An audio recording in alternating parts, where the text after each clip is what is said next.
Hello, welcome. This is One India News and I am Akash.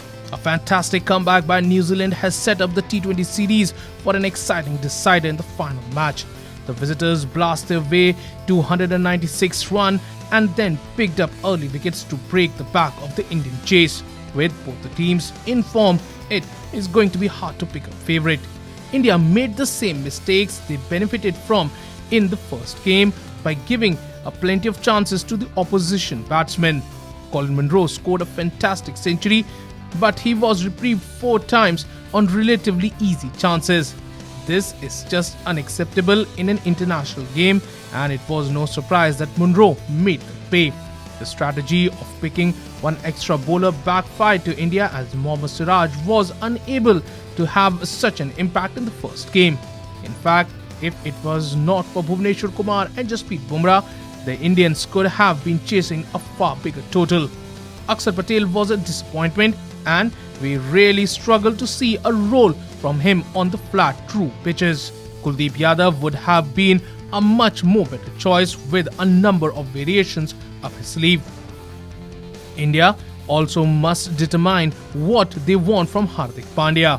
It seems that Kohli is not very confident in his bowling right now and wants to cushion for an extra batsman.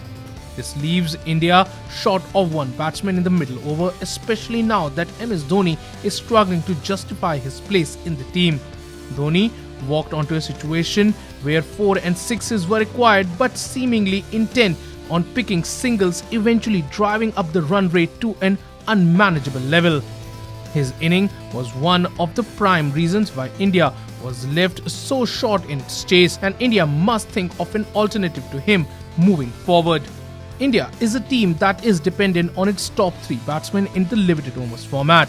Shreyas Iyer showed glimpse of a good form before getting bogged down against the spinners, but promises to be a useful addition to the team.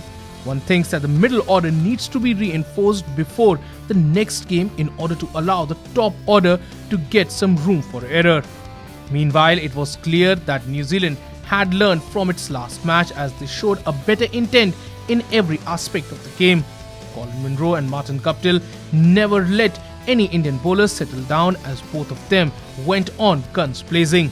Guptill could have tried to minimize his dot balls in the innings, but he will still be happy to have launched a brilliant attack on the Indian lead spinners and eventually forcing Kohli to remove him from the attack. Munro also became the first batsman to score T20 international centuries in a year and joined a select group of batsmen to have 2 centuries in this format altogether. His innings papered over the potential weakness in the New Zealand batting, as no one else apart from him and Guptill got any runs.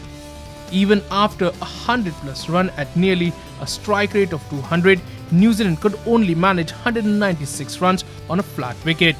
Now there is a serious problem that is concerning behind the logic of dropping someone like Tom Latham from the team.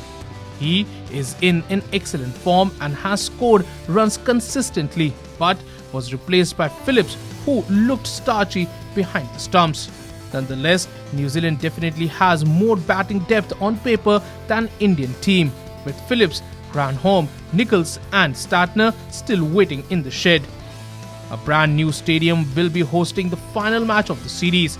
In fact, the last time that an international match was ever played in Trivendrapuram was way back in 1988. There is an early indication that the outfield is in pristine condition and that the pitch will come on nicely for the batsmen. Well, that's all for now, but for more news and updates, log on to oneindia.com and please don't forget to like and share this video. Also, don't forget to subscribe to One India News channel.